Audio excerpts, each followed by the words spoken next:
La Torah, les mitzvot et l'antidépresseur.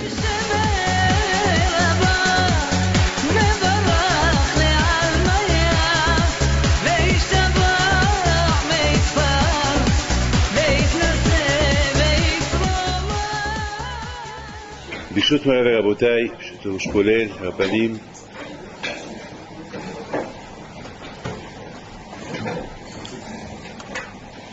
ça fait longtemps que je ne vous ai pas parlé. Ça va?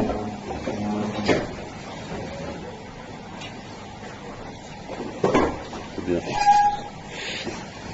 Alors, dans les parachutes que nous avons lus ces derniers temps, moi toujours je les appelle les parachutes de l'été. C'est incroyable que on vit les saisons avec les parachutes. On vit les saisons, surtout lorsque on part tout le temps, on fait beaucoup de cours de Torah sur la même paracha, les sujets, on les vit. Par exemple, on sait c'est comme parachat Be'alotra, on sait c'est comme parachat Nassau, on sait que chaque paracha de quoi elle parle. Il y a des choses, des limoudim à faire. Il y a une chose que vous devez tous savoir, que chaque paracha et les problèmes de la paracha et les cours et les problèmes et les commentaires des problèmes de la paracha, et à nous d'apprendre. C'est-à-dire, c'est pas que je lis l'histoire de ce qui s'est passé avant, c'est avant. C'est l'histoire d'avant et c'est l'histoire de maintenant. C'est l'histoire d'avant, mais c'est l'histoire aussi que ce qui s'est passé, et ça peut arriver. Hashim Ishmor, quelqu'un qui ne respecte pas Shvi'it, celui qui ne respecte pas la Shemitah en Israël, et bien là, Hashim Ishmor, à la fin, il deviendra pauvre, il vendra tout, et il finira même à vendre sa fille. Alors avant qu'il vende sa fille, qu'il réfléchit pourquoi il a tous ces problèmes. Hashim Ishmor, qu'il a quelqu'un qu'il a pour la lèpre à l'époque, et il va chez le Kohen. Imaginez-vous, il dit, Rav Michael Lefkovitch, il dit, imaginez-vous un gadolador qui va aller chez un petit Kohen. Un gadolador. Il va lui dire, dis-moi c'est quoi ça? Il va lui dire, c'est la lèpre. Vous imaginez c'est quoi un gadolador? Imaginez-vous Rav Shach, Léavdil, Hassi Hayla, Rabbi Haim Pinto, Rabbi Shimon Bar Yochai, qu'il a un petit kétem, qu'il a une petite tache de lèpre. Il ne peut pas aller chez le médecin. Il faut qu'il va chez le Kohen. Un petit Kohen. Vous voyez, c'est quoi ça? Un bisayon, un Gehinnam de Olamazé. C'est un Gehinnam, c'est un bisayon, ça. C'est un grand bisayon. C'est un grand bisayon. Mais justement, c'est ça qui va lui faire penser. Et le Kohen, qu'est-ce qu'il va lui dire? Eh bien, le Kohen va lui dire, il faut que tu t'enfermes pendant 7 jours. Et ces 7 jours-là, il va réfléchir. Ouais! C'est un tzaddik, c'est un gadolador, mais si Hachim lui a apporté la lèpre, c'est qu'il y a une raison. Parce qu'il est gadolador, parce qu'il est grand, donc il n'a pas le temps de penser. Il croit que toujours il est gadolador. Attends, mais Hachim ne t'a pas apporté cette lèpre pour rien. Il y a une raison. Il faut que tu vas demander. Il faut que tu réfléchis. Pourquoi tu as eu ça? Donc ça veut dire que il faut réfléchir. C'est-à-dire que si tu as la tsarat, si quelqu'un lui arrive un problème, il faut qu'il... Vous savez, hier, j'étais à Anvers. Il y a une femme qui descend, une femme, elle me dit, j'habite dans l'immeuble. Et la pauvre, elle a perdu sa fille il y a un mois. Elle a 1 an et demi. Elle est tombée du 4e étage. La fenêtre était ouverte. Elle jouait sur le canapé. Elle s'est assise, elle jouait. Non, elle s'est pas assise parce qu'elle a 1 an et demi. Et le canapé est un peu haut. Et son frère jouait avec elle. Il l'a poussée, elle est tombée. Elle est morte, la pauvre. Alors, Paul hier, il me dit, s'il m'est arrivé ça, c'est qu'il doit avoir une raison. Peut-être j'ai pas bien fait Tarat Mishpaha. Peut-être j'ai pas fait. Aide-moi. Pourquoi j'ai eu ça? La pauvre. Après, je suis parti, parce que là-bas où j'ai reçu les gens, je suis parti par la fenêtre et j'ai vu les 5 étages. Il me dit, Adolphe Frock, il me dit, Abé David, lorsqu'on a entendu le cri, je suis sorti par le balcon et j'ai vu la petite. Alors vous savez qu'est-ce que je lui ai dit? Le fait que tu avais la petite allongée morte, c'est que toi aussi il faut que tu fais tes choses là. C'est comme Sota. Alors, El Sota Bikilkola, celui qui voit Sota, celui qui voit comment on fait une femme Sota, celui qui voit comment une femme que son mari l'a suspect, si elle a trompé ou pas, alors qu'est-ce qu'on fait? Alors le Kohen Gadol et le Kohanim, il y avait un procédure à faire. Mais ce qui est important pour vous de savoir, c'est que la Gemara dit, alors, si nous, on est que des spectateurs, nous on se trouve au Mikdash, et on voit un Kohen qui est en train de donner à une femme qu'elle a trompé son mari, un mashké. Il lui donne une boisson. Il lui dit, tu la bois. Si tu n'as rien fait, tu restes vivante, et si tu as fait quelque chose, Hachim Ishmo, il va t'arriver quelque chose. Ah, moi, je suis qu'un spectateur. Moi, j'étais de passage. J'ai pris un sacrifice. J'ai pris un sacrifice. Je ne suis pas parti là-bas pour... Et je vois ça. Alors, et ce tabi qu'il cola, il faut à ce moment. Il ne faut pas qu'il boive du vin. Pourquoi? Parce que le vin, il chauffe. Le vin, il chauffe la tête. Et lorsqu'on boit beaucoup de vin, il y a ni ouf. On pense à des bêtises. On pense à des femmes. Et cette femme-là, elle a été arrêtée parce qu'elle a fait une avera. Alors, ça veut dire que finalement, la Torah, elle nous donne des conseils. Lorsqu'il y a un problème, tu vois un problème, tu entends un problème, il y a quelque chose, il faut que tu réfléchis. Il faut que je t'appelle Hejbon Nefesh. Il faut bien Hejbon Nefesh. Alors, je vous pose une question. Une belle question. Je pose une question. Pourquoi, pourquoi une femme, il y a un suspect, le mari, il suspect sa femme. Il suspect sa femme. Il suspect il a vu rentrer avec un homme dans un hôtel. Et après quelques secondes, elle sort, je sais pas, et il a des doutes. Peut-être qu'il a trompé, il n'a pas trompé. Il ne peut pas vivre. Alors là, le Cohen, il dit, écoute, monsieur le Cohen, j'ai vu, voilà, je t'ai averti une fois, 2 fois, et encore, je l'ai vu avec ce monsieur, le même monsieur, il est rentré dans un endroit, etc., et s'est caché avec lui là-bas. Et le Cohen l'appelle la femme, et la femme lui dit, elle jure qu'elle n'a rien fait, Hashu Shalom, et elle regarde son mari, et il dit à son mari, t'as pas honte, comment je suis ta femme, tu n'as pas honte de me dire ça. Elle s'énerve. Et le mari lui dit, écoute, t'as beau t'énerver, moi, je pense que tu m'as trompé. Alors, qu'est-ce qu'on lui fait? Alors, on lui donne à boire l'eau où il y a le nom d'Hachem. On va diluer le nom d'Hachem dans un verre d'eau et il lui donne à boire. Si elle n'a rien fait, c'est les moches, elle va être belle. Si elle n'a pas d'enfants, elle aura des enfants.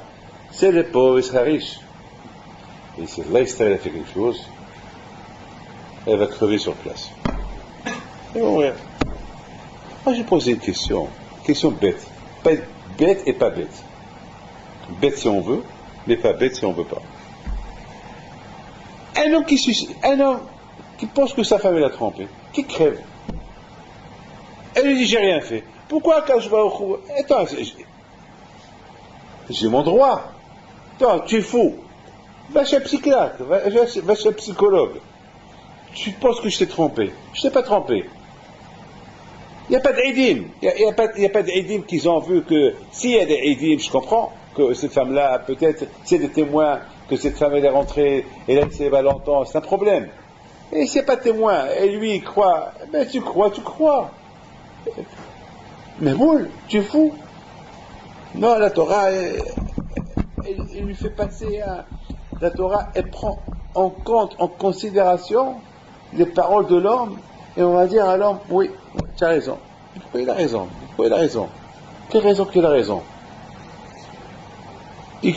Il pense que sa femme elle a trompé, elle dit qu'elle n'a pas trompé. Ça y est. Pourquoi on va le croire à lui et pas à elle? Beaucoup des fois la femme on la croit, oui ou pas? On la croit dans Nida, on la croit dans la Issa, on la croit dans la Halla, on la croit dans la Kashrut, on la croit. Hakem, Isha Bihiskata, elle a une Hazaka, on la croit, si on la croit pas. Il y a certaines histoires qu'on la croit pas, mais en général, la femme, on la croit. Et là, pourquoi on la croit pas? Elle te dit que j'ai rien fait. C'est des idim, c'est des témoins qui l'ont rentré, elle a fait une abera, mais là, il n'y a pas de témoin, il n'y a rien du tout. Là, Nistatra, et c'est caché. Regardez peut-être comment la Torah, elle est logique, elle est bien. Comment la Torah, elle préserve. Mais avant que je réponde à cette question-là, je voudrais aujourd'hui regarder la paracha de Korah. Dans la paracha de Korah, on voit il y avait beaucoup de femmes qui sont folles. La femme de Korah, elle est folle. Elle est complètement folle. Elle a poussé son mari à faire la guerre à Moshe Rabbeinu. Et à la fin, elle a perdu. Tout le monde a perdu. Là, il s'est regardé ces femmes-là qu'ils ont fait. De l'autre côté, qu'est-ce que vous voyez? Vous voyez la femme de On Bepalet. Cette femme-là, voilà, c'était une femme. Mais regardez, cette femme était intelligente. Elle n'était pas bête. Et il dit à son mari, On, dans toute cette affaire-là, tu vas gagner quoi? Tu gagnes quoi? Dans toute cette affaire, tu gagnes quoi? Si Korah il gagne, toi tu gagnes quoi? Et si Korah il perd, toi tu perds. Alors pourquoi cette guerre? Vous voyez, la bataille que parfois la femme, elle a cette chokhma, cette binaïtira, cette chokhma, mais cette chokhma qu'elle a, elle peut l'utiliser ou pour le bien, ou parfois la chimishmor, elle peut l'utiliser pour le mal. C'est une chokhma. Elle peut l'utiliser pour le bien, elle peut l'utiliser pour le mal. De l'autre côté, la bataille, on va rentrer dans un autre détail. On va voir, j'ai toujours, moi, j'ai dans ma tête cette histoire de Ruth. Ruth à Moabia qu'on lit à Matan Torah. Écoutez bien ce que je vais vous dire. On va vivre quelques minutes, parce que pour bien comprendre, il faut vivre l'histoire. Parce que vous savez, moi, à Shabbat, j'étais en train de lire une stira de le Rambam. Maman, c'est une stira de le Rambam. Que d'un côté le Rambam il dit une chose, et de l'autre côté le Rambam il dit autre chose. Et maman, c'est une stira Atsuma. Et tout le monde est sorti B'Tzar'iyun, Mahal Hinour, il est resté B'Tzar'iyun. Et j'ai bien commencé à lire, c'est pas cher que je suis mieux que celui-là, mieux que celui-là, non. Mais j'ai bien lu le Rambam, et après j'ai bien lu l'autre Rambam, et j'ai trouvé un hilouk dans les mots. En trouvant le hilouk des mots, je dis, bon, il n'y a pas de question. Ici, il parle de ça, ici, il parle de ça. Donc le Rambam, il est super, il est bien. Maintenant, Rabotaï, comme ça, il doit faire. Il faut bien imaginer. Même que, on imagine, vous savez, Rabotaï, Akash Baruch Hu nous a donné une chokhma. Chokhma et bina.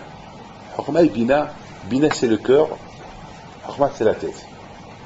Le cœur, il pense, et la tête, c'est le cerveau. Ça veut dire que, comme il dit Binishhaï, le cœur, il dort pas, le cerveau, il dort pas. Lorsqu'un homme, il dort, il rêve. Ça veut dire que le cerveau, il dort pas.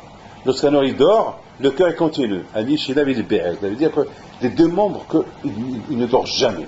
Le cœur et le cerveau. Donc, Baruch Hashem, le cœur et le cerveau qui sont là, qui nous aident à progresser pour être un peu évidagé. Ce qui manque est bien réfléchir.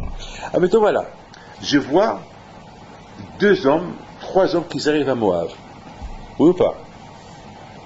Ils vont rencontrer 2 filles. Je ne sais pas qui a fait le chidour. Je ne rentre pas dans les détails. Et Elimelech, Naomi, les 2 enfants, 2 tzadikim, Mahlon, qui est encore, qui est Mahlon, deux grands tzadikim, Minastam, ils ont converti. Parce qu'à l'époque, c'est pas comme aujourd'hui, il fallait chez Bédi, tout ça. À l'époque, celui qui veut se convertir, il se convertit. Les protes de Rédine, c'était vite fait, les gens se convertissaient, tchic-tchac. C'est comme ça à l'époque. Aujourd'hui, la halakha est un peu stricte, mais à l'époque, les gens combattaient. Batia est parti, Rachidi est parti les Gaïa. Avec qui? Quel Bédine elle avait? Wallo. Halakha, les Hot Bigile Betabia. Il est parti, il s'est trempé, et voilà son guillot. Il a fait une guillotte elle-même. Et là, qui plaît, là, on voilà. Je ne vais pas rentrer dans les détails. Écoutez bien. Voilà, Rabotaï, ils se marient, et voilà, un jour, les deux sont morts. Les deux maris sont morts. Et qu'est-ce qui se passe? Il se passe que maintenant, Naomi, elle va retourner chez elle. Qu'est-ce qu'elle a à faire? Elle a entendu qu'en Israël, ça va, pour Hachem, il n'y a pas de problème. Elle retourne chez elle. Et eux aussi retournent avec elle. En général, les belles-filles, ils n'aiment pas la belle-mère, ou pas. Et là, on voit que ces deux belles-filles, même que le mari est mort, eux, ils sont restés attachés à la belle-mère. Ça veut dire que c'était une belle belle-mère avec ses belles-filles. Ça veut dire que Bémet, il adorait. À tel point que c'est écrit, lorsqu'elle leur a dit, je vais retourner chez moi, et les deux ont commencé à pleurer. Une belle-fille qu'elle pleure, qui ne veut pas quitter sa belle-mère. Ils lui disent, non, on veut partir avec toi. Et voilà, la belle-mère, la dit, non, elle insiste, non. Bon, qu'est-ce qui se passe? Il se passe que Ofra, elle dit, bon, va t'ahdal, elle arrête, elle embrasse encore sa belle-mère, elle s'en va. Alors maintenant, Naomi regarde Ruth, et toi, qu'est-ce que tu fais? Non. Elle a juré, ton Dieu c'est mon Dieu, ton peuple c'est mon peuple, là où tu vas je te suis, et il n'y a que la mort qui va me séparer de toi. Et elle a commencé à pleurer, elle a insisté, et Naomi elle dit, bon allez viens, mais tu sais chez moi c'est pauvre, hein, non, j'ai rien te donné. Là ton père est roi, là vous êtes des princesses, là vous avez tout ce qu'il faut, avec moi il n'y a rien du tout. Non, je vais aller avec toi, je vais crever avec toi, je vais avec toi. Voilà. Et regardez la beauté, elle est hein. J'ai toujours la chair de poule. Alors je vois que Boaz, il s'intéresse à elle. Il dit, Mi Aïcha Azot.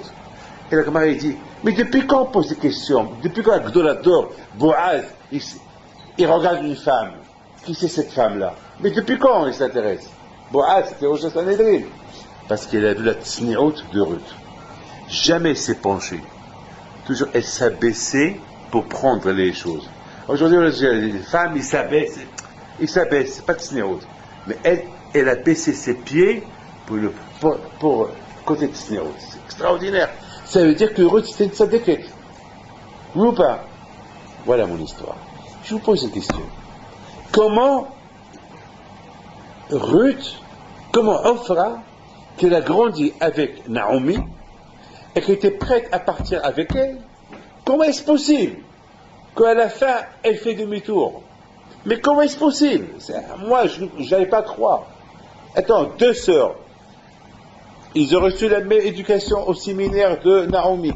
Les deux, ils l'ont suivi. Les deux, ils sont prêts à partir avec elle. Et soudainement, il continue le chemin avec Naomi, et l'autre, elle retourne à Moab, elle se marie avec un goy, et elle a eu Goliath. Comment est-ce, moi je n'arrive pas, je comprends pas comment est-ce possible. Je comprends pas. Ça veut dire que il y a quelque chose de alors Ruth, elle maintient, elle continue avec Naomi, et Ofra, elle se retourne. 100%, moi je suis pas bête, hein, 100% Ruth était choquée. Elle s'arrête, elle se retourne. Elle regarde sa soeur. Ofra, qu'est-ce qui se passe? Où tu vas? T'as oublié, tu t'es marié avec un juif?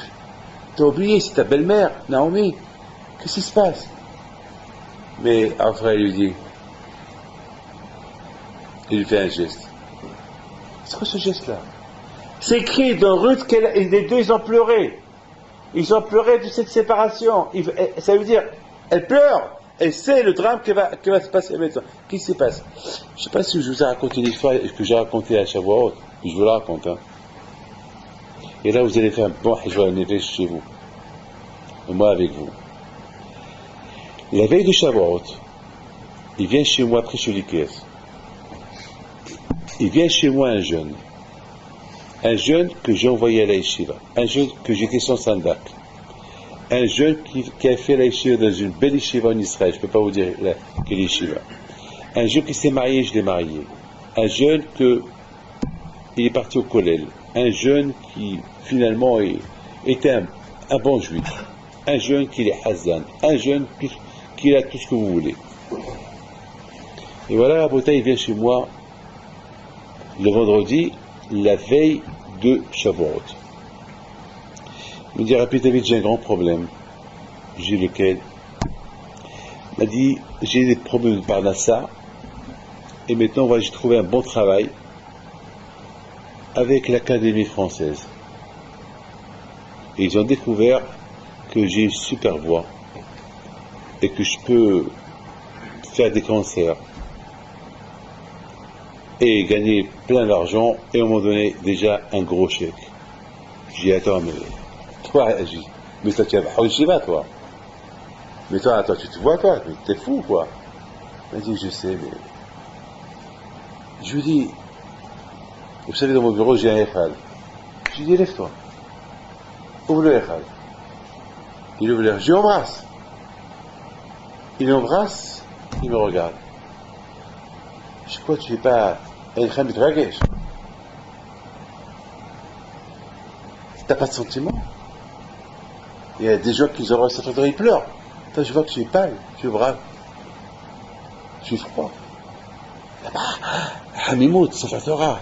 Mais, comme ça, tu vois. Et demain, c'est Shavuot. T'as perdu tout. T'es froid. Mais, en chantant avec, il y a des femmes. Je sais. J'ai déjà fait quelques émissions et pour s'entraîner, on chante, on danse. J'apprends à danser. Avec des femmes mal habillées. Toi, Avrer, Bahou Yeshiva, de bonne famille, la veille de Shavuot, demain c'est Shavuot, demain c'est Matan Torah. Demain c'est Matan Torah. Matan Torah demain. Mais qu'est-ce qui se passe? Je sais. Bien sûr, je lui ai parlé. Et après que je lui ai parlé, je lui ai dit, j'espère que tu as changé d'avis parce que mon fils, le fait que tu es venu me voir aujourd'hui, tu aurais pu ne pas venir me voir, mais si tu es venu me voir aujourd'hui, c'est que le zéro de la Torah que tu as étudié à la yeshiva et t'as mis dans ta tête que tu viens me voir. Sinon, tu ne serais pas venu me voir. Alors voilà, on t'a donné une chance. Alors tu vas écouter, tu vas pas y aller. Bouheshon, cette femme-là qui a perdu son fils hier, ce mois-là, la première chose, réaction, Heshbon, elle vient me demander à Rabbi David, pourquoi mon bébé est tombé de 4 étages? Pourquoi? Qu'est-ce que j'ai fait? On a commencé à parler. Je crois qu'on a trouvé des solutions. Parce que beaucoup de fois, on n'arrive pas à trouver des solutions tout seul. Tous les problèmes, Hachem ne nous apporte pas des problèmes pour le plaisir de nous apporter des problèmes pour réfléchir. Pourquoi j'ai ça? Moi aussi j'ai des problèmes en Israël, avec certains voyous, avec fous, voyous, je m'en fous. Mais moi aussi j'ai fait Heshbon Nefesh. J'ai dit pourquoi? Peut-être j'ai fait ça, peut-être ça, peut-être ça, peut-être ça. Et j'essaie de trouver des raisons. J'essaie. Bon, Heshbon, il faut réfléchir pourquoi.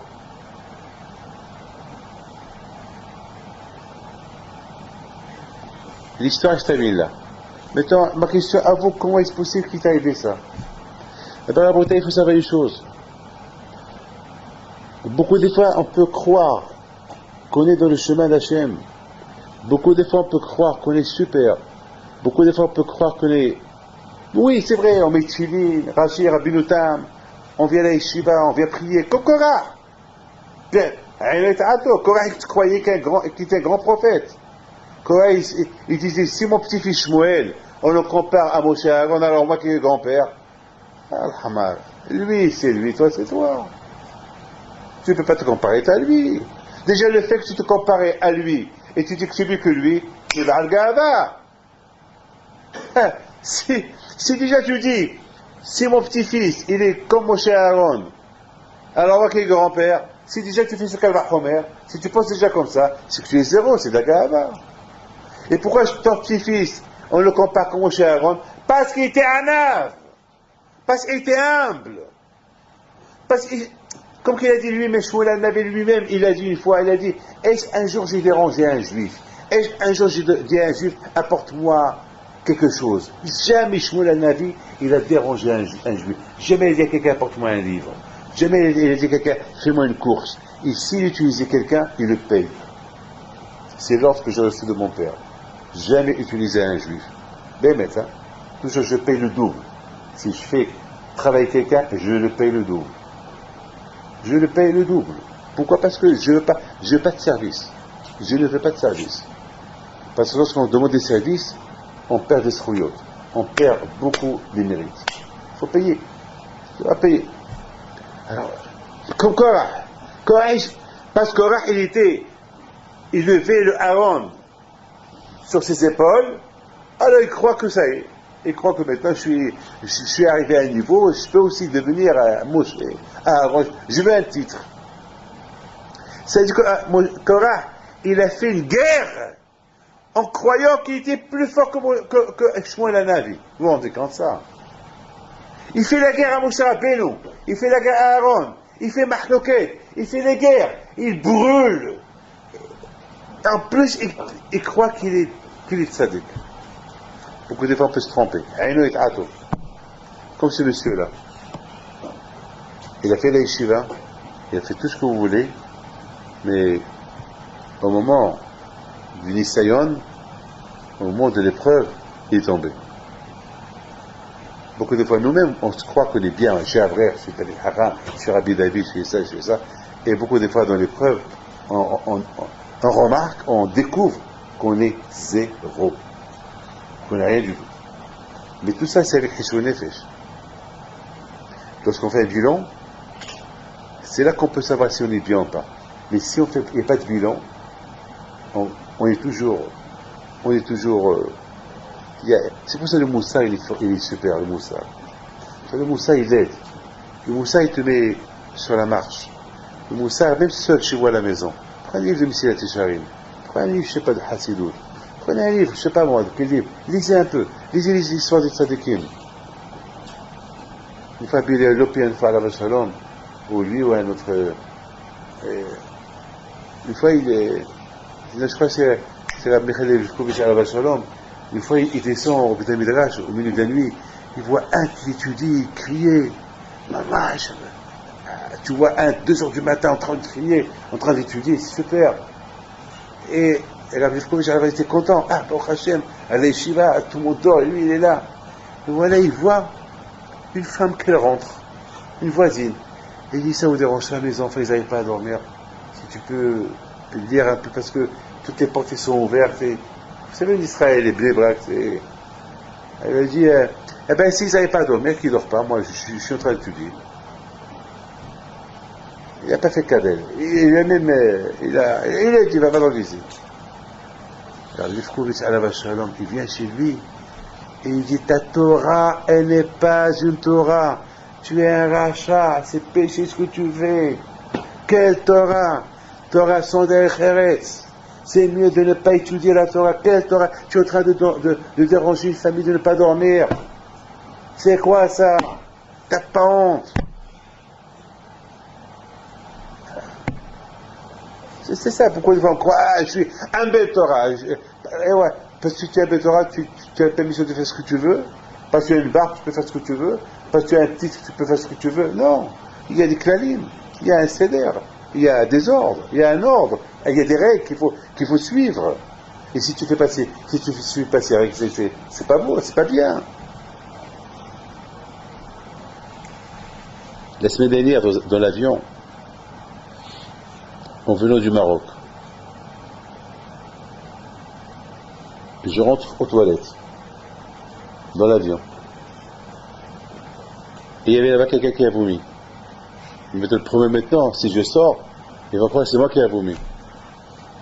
Qu'est-ce que j'ai fait? J'ai rien fait, j'ai nettoyé, je suis sorti. J'ai tout nettoyé, presque j'ai vomi. Presque j'ai vomi. J'ai tout nettoyé, je l'ai rendu plus propre que c'était lorsqu'on est rentré dans l'avion, et j'ai quitté et je suis sorti tout de suite. Pourquoi? Parce que celui qui rentre derrière moi, il va dire que c'est moi qui l'ai fait. C'est la 4e ou 5e fois que ça m'arrive. Pourquoi? Parce que Hil Hashem, ça ne pardonne pas. Hashem pardonne tout, pas Hil Hashem. Hil Hashem, ça ne se pardonne pas. Tu as une barre, tu es juif, tu as des péotes, tu es juif, ils vont dire que c'est toi qui as fait ça, c'est grave. C'est Hil Hashem. Toujours réfléchir avant de faire la chose.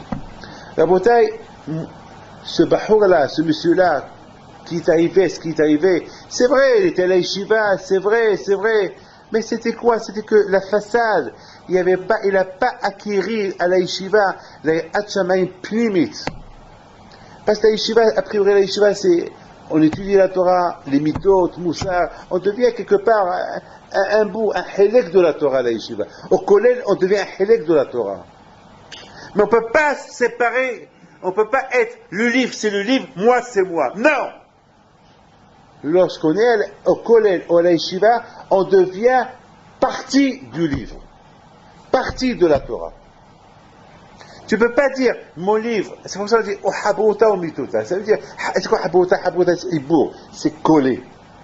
Je suis collé. Ça veut dire que deux qui sont en train d'étudier, ils sont collés. C'est un, c'est pas deux. C'est pas un qui va faire honte à l'autre. Non, c'est deux. C'est une seule personne. Habouta, c'est un ibour. De même, un homme qui est à l'échelle, c'est ibour. C'est-à-dire on est comme une famille unie. Comme une famille unie. Alors le livre et la Torah, c'est une union. C'est pas moi, c'est David Pinto, la Torah, c'est la Torah, et je l'étudie, mais je reste ce que je suis. Non, ça marche pas comme ça. L'étude de la Torah, ça doit être que tu vas devenir mithabber la Torah. Être collé à la Torah et devenir partie de la Torah. Donc, malheureusement, ce Bahour-là, il a fait une différence. Il était à la yeshiva. Mais malheureusement, il a fait une différence. Il a étudié, il a prié, mais il n'a pas acquis la Yeshiva parce qu'il a fait une séparation entre lui et il y avait quelqu'un, je me rappelle à la Yeshiva, il y avait un qui s'appelait Patrick. À Saint-Anna d'Yeshiva, un Patrick, un Français. J'ai bien envie de le voir. Il avait des dents un peu... Haval. Ce Patrick-là, il faisait un roi au collège, à la yeshiva. Enfin, c'était pas collège, à la yeshiva. Il y avait un roi. Un roi. Vous pouvez pas imaginer, ça criait, on l'entend. C'est un Français, parisien. Et je crois que la fois beaucoup de frères, il criait. Et le soir, il sortait. Toujours il disait, il est chez là, il est là. Je crois qu'une fois on a découvert il sortait et faisait des bêtises. Ils l'ont envoyé à la yeshiva. Ça veut dire qu'il était à la yeshiva, mais il n'y avait pas de hibour avec la yeshiva. Ça veut dire, il étudie, il était iloui, il étudie, mais il était déconnecté. Et le limoud, ça doit être d'une façon étudier et sentir le limoud, faire partie du limoud. Et ça va t'aider plus tard. Ça va aider. C'est pour ça qu'on dit, c'est écrit Na'ase vinishma. Ça veut dire que on va faire, on va écouter, on va faire, on va écouter. Ça veut dire qu'il y a les deux à la fois. Ça veut dire que la Torah, elle rentre dans le cerveau, elle reste, et ça t'aide. C'est pas faire une séparation. C'est raison aujourd'hui, malheureusement, il y a beaucoup de juifs. Eh bien, le Shabbat, ça y est, Shabbat, ils sont à la Shabbat, après ils partent, c'est tout. Les semaines, ils font ce qu'ils veulent. Pas de Torah, rien du tout. Le Shabbat, ils sont là. Le matin aussi, ils sont là. Mais il n'y a rien, aucune connexion. Pour eux, tout le monde, c'est la prière. Mais il y a la Torah. Et la Lachot. Et ça, tout est un. Donc malheureusement, ces gens-là, un jour, ils sont comme ça. Un jour. Il faut pas, comme hier, il y a une femme grosinite, une mskina. Ces 3 filles, ils sont tous les 3 filles, ils sont avec des non-juifs. Et la pauvre, elle pleurait. Alors, elle pleure. Elle me dit, je vous donne ce que vous voulez. Ramenez-moi mes filles.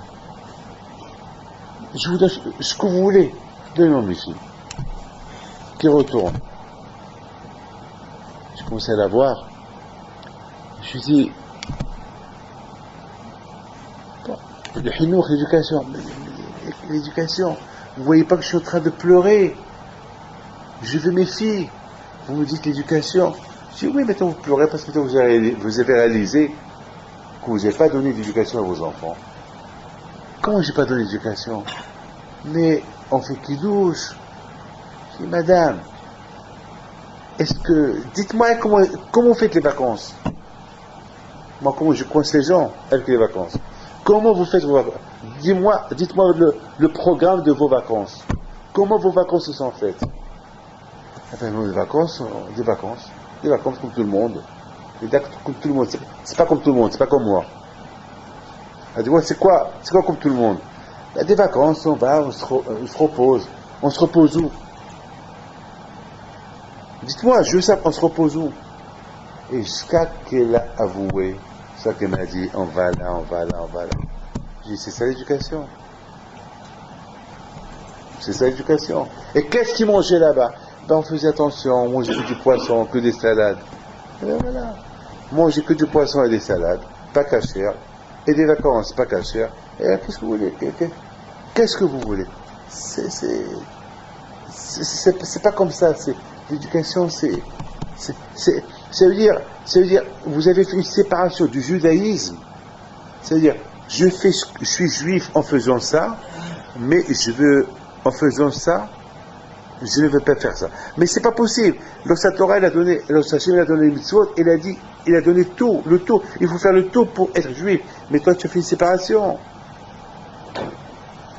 Rabotai, Ofra, c'est vrai, elle a eu la même éducation. C'est vrai, Ofra, et elle a grandi avec Ruth. Mais Ruth, elle a grandi avec sa pnimiyot et sa hitsuniyot comme Naomi. Naomi est une tzadékette et Ruth, elle a imité Naomi et c'est la preuve. Elle s'est forcée, elle a dit non, je ne veux pas partir. Le fait que Vatit Hamet, non, Vatit Tsar, elle a supplié, non, prends-moi avec toi. Et si tu me prends pas avec toi, ben je m'en fous, j'irai toute seule. Ça prouve que sa Avodat Hashem de Ruth était comme c'est là qu'elle a hérité à David Améler, à ses petits-enfants plus tard. Et Mashiach est sorti d'elle. Parce que c'était la vraie Hatchamaïm, Théora. Ofra, c'était la façade. Allez, c'était la façade, Ofra. Elle a grandi avec Ruth et Naomi. Et elle a fait c'est comme photocopie. Il y a ce qu'on appelle l'original, il y a ce qu'on appelle la photocopie. Ruth, c'était l'original de Naomi, mais Ruth, Ofra, c'était la photocopie. J'ai fait. Comme le perroquet, tu dis A, il dit A. Tu dis beau. Et ce que tu dis, il répète. Le juif, c'est pas répété. C'est pas parce que l'autre il fait maudit, moi aussi je fais maudit. C'est pas ce que je dis. Non, il faut que maudit il soit de toi. Il faut que c'est ton cœur qui fait maudit. C'est pas parce que c'est ton dos que tout seul, d'une façon automatique qui se pense. Non, il faut que c'est toi qui le fait pencher. Et c'est ça la bouteille, le drame. Et c'est ça la bouteille, la femme de On Ben Pellet. La femme de On Ben Pellet, c'était une femme hachama. Une femme hachama qu'elle a compris, qu'elle a bien compris que c'est pas que servir à Kadosh Baruch Hu, c'est pas de cette façon que la femme de Korah est en train de servir à Kadosh Baruch Hu. Non, c'est pas ça. C'est pas ça la bouteille. Si de quoi j'ai commencé à parler? Hazak. Mettons mes amis, je termine avec une phrase.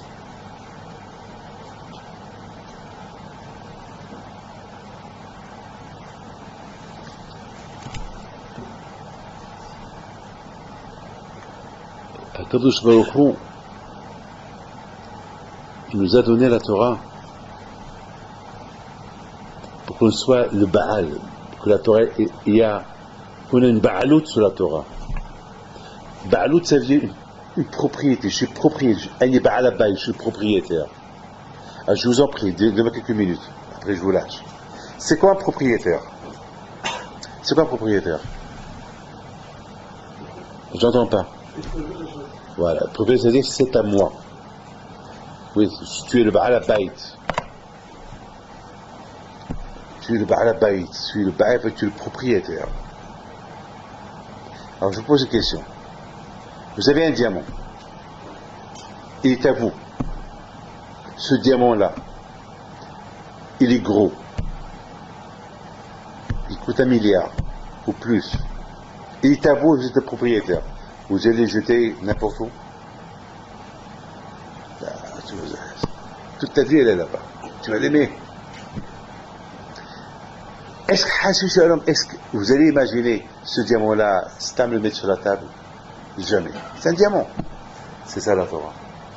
Si David Amelech il dit Anehimadi mi zahav ou mi pazrav. David Amelech il dit prends l'exemple du diamant. Prends la Torah comme exemple. Mais sache que la Torah, elle est mieux que le diamant. Même que tu gardes le diamant, mais la Torah, il faut la garder encore mieux. Pourquoi? Un diamant, tu peux le perdre. Un diamant, un homme, il peut mourir et il va le laisser. Mais la Torah, tu ne vas pas le laisser. La Torah est pas. Donc, ça veut dire que l'homme, il a une ba'alout sur la Torah. Une ba'alout. Donc, on doit faire attention à la Torah. Puisqu'on est ba'alout. On a une ba'alout. Et en plus, c'est un kinyan. On l'a acheté. La Torah est à nous. On est ba'alabayt. C'est un kinyan. On l'a acheté. La Torah, elle s'appelle Shora, elle s'appelle la marchandise. On achète la marchandise. La Torah, on l'a acheté. Donc, puisqu'on l'a acheté, on doit la préserver, on doit la garder, on doit faire attention à la Torah. Une fois, Rabbi Chaim Pito, mon grand-père, sans le faire exprès, il voulait étendre un peu ses pieds, il l'a mis sur la chaise. Et sur la chaise, il y avait là-bas un livre de Rabbi Yoshua Pito, le riche. Et Rabbi Chaim Pito s'est rendu compte qu'il avait son pied sur le livre. Il a pris son shamash, son gabay. Il a dit, prends l'asa, prends le fouet et fouette-moi mon pied. Rabbi, dis, fais ce que je te dis. Fouette-moi mon pied. Il dit, Rabbi, fouette-moi mon pied. Il a pris, il a fouetté jusqu'à que Rabbi Chaim Pito ne pouvait plus. Il a dit, arrête.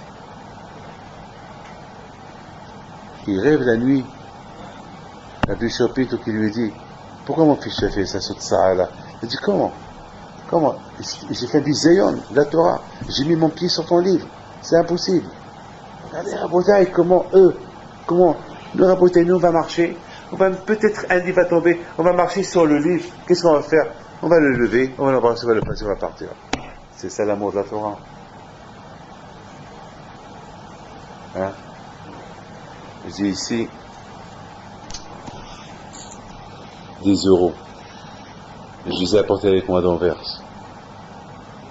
Pourquoi je les ai apportés? Des gens qui n'ont pas de quoi manger. Et les pauvres. Ani et mérodés. Tu m'as mis dans une enveloppe, une pièce. Je les ai gardés comme souvenir.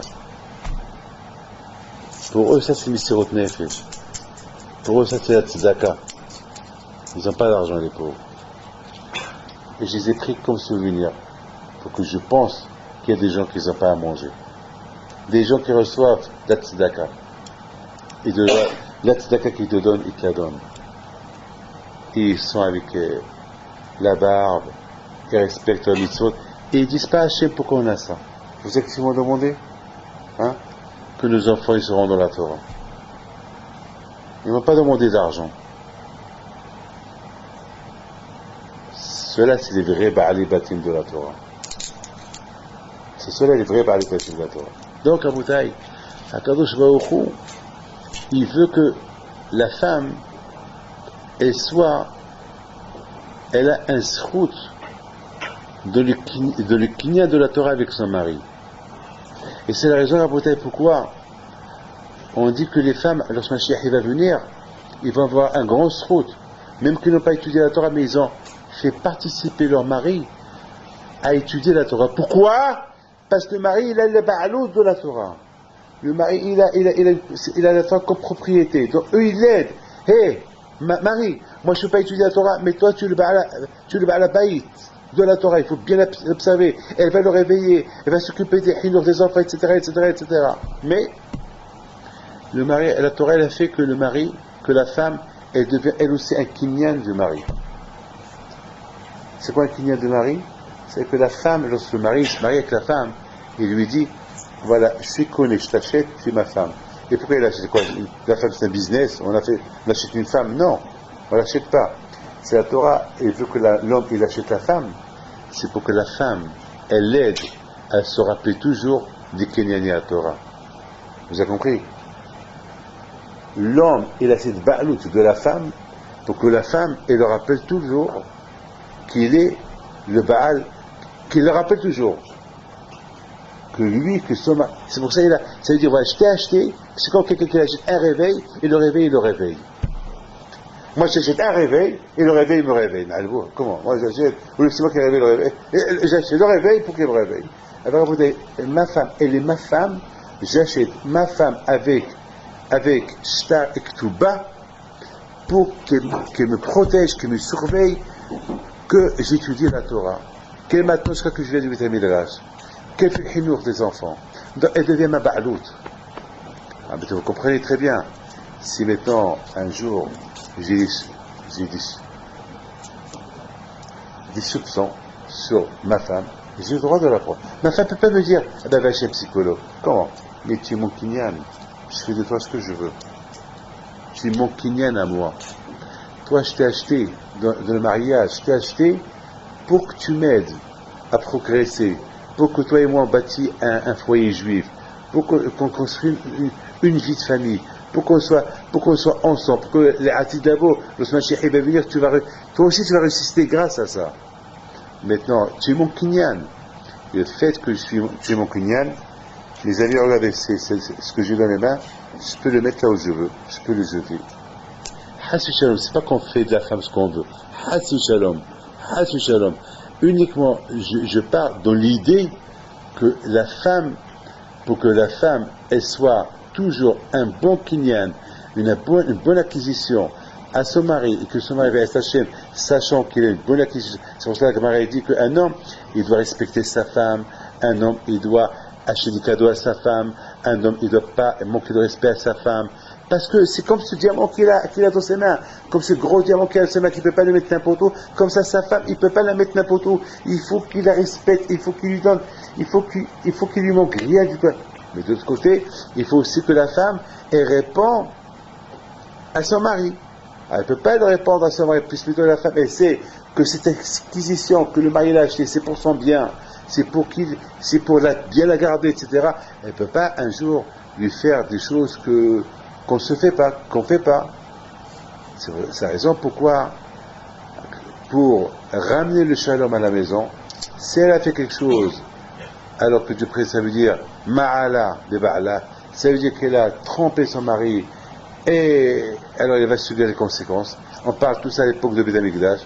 Et si elle n'a rien fait, donc la honte qu'elle a subie tout à l'heure, elle n'a rien fait, c'est parce qu'elle a fait écouter son mari. Son mari a dit, ne te cache pas avec ce monsieur-là, ne parle pas avec ce monsieur, ne fais pas ça, et toi tu l'as fait. Donc c'est cette punition qu'elle va subir, avec cette honte qu'elle va avoir avant que le Kohen lui donne à boire cette eau bénite. Donc elle était punie pour ça, mais d'autre côté, Hachem va la récompenser. À vous, je termine en vous disant que Hachem, la fin du Zman il approche. Donc Hachem, il faut qu'il y ait un peu plus de roi. Sachez que vous êtes choisi par Hakadosh Baruch Hu d'être Aval Ba'alout dans l'étude. Et Hassu Shalom, il ne faut pas Hassu Shalom voir en Rav Berda que Hassu Shalom qui rentre dans votre vie, qui surveille, qui fait.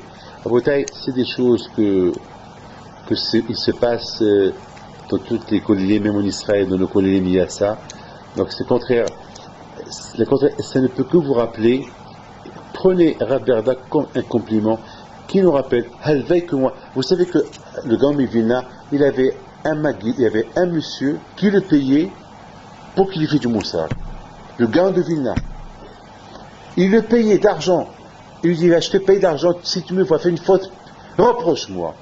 Il ne faut pas, Shalom, voir les reproches comme une insulte. Non, les reproches, Shalom, c'est eux qui vous rappellent votre ahrayout, votre ba'alout sur la Torah. À l'Yeshiva, je me rappelle, on avait des ahraïm qui nous surveillaient, et c'est comme ça. C'est pas Shalom, parce que le tzara est très grand. C'est vrai, on est autonome, on est grand, moi j'ai une barbe, quoi, je sais pas ce que je fais. C'est vrai, mais justement, le tzara est très fort. Le tzara est tellement fort que lorsqu'on prend le téléphone, on s'oublie dans le téléphone. On s'oublie dans le téléphone, on s'oublie. Alors justement, c'est bien d'avoir quelqu'un qui nous rappelle, c'est bien, le contraire, il faut le payer. Parfois, il faut le payer, il faut payer quelqu'un qui nous rappelle pour étudier la Torah. Parce qu'après, chaque minute que vous étudiez, après, si Dieu veut, vous allez partir, après, c'est les vacances, après, peut-être, je sais pas, que chacun de vous qui va devenir. Mais tout, moi, je dis merci à Kadosh Baruch Hu. Les meilleurs moments de ma vie que j'ai eu, c'était la yeshiva.